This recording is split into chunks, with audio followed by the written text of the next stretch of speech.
पुण्यातील IT park Hinjawadi पाठोपाठ आता आयटी पार्क परिसरातील माण ग्रामपंचायतीने देखील उपमुख्यमंत्री अजित पवार यांच्या रस्ता रुंदीकरणाच्या धोरणाला कडाडून विरोध केला। आयटी पार्क हिंजवडी माण आणि मारुंजी परिसरातील वाहतूक कोंडी सोडवण्यासाठी अजित पवारांनी भल्या पहाटे दौरा करत आयटी पार्क परिसरातील रस्ते रुंदीकरणाचा कठोर निर्णय घेतले।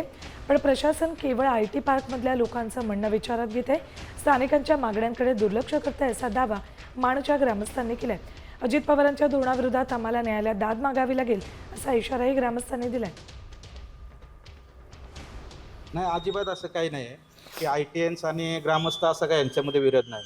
आमचं फक्त या ठिकाणी सरकारला एकच सांगणं आहे की आयटीएन्स आणि तो किंवा कोणताही समजा हे करताना डेव्हलपमेंट करताना ग्रामस्थांना पण या ठिकाणी विचारात घ्यावं। मंदिर आहेत आमच्या ठिकाणी मानदेवी मंदिर आमचे ग्रामदैवत आहे, त्या ठिकाणी शाळा आहेत, त्या ठिकाणी आमची एवढी दिसते आहे ग्रामस्थांची की गावठाण हद्दीतला जो रोड या ठिकाणी त्यांनी 36 केला आहे तो ठिकाणी 24 करावा। विकासाला आमचा विरोध नाही। आज या ठिकाणी तो रोड 24 जरी झाला तरी खूप झाला मोठा। आता isakal.com आहे देशातील नंबर 1 ची मराठी न्यूज वेबसाईट। प्रत्येक अपडेटसाठी isakal.com ला नक्की भेट द्या।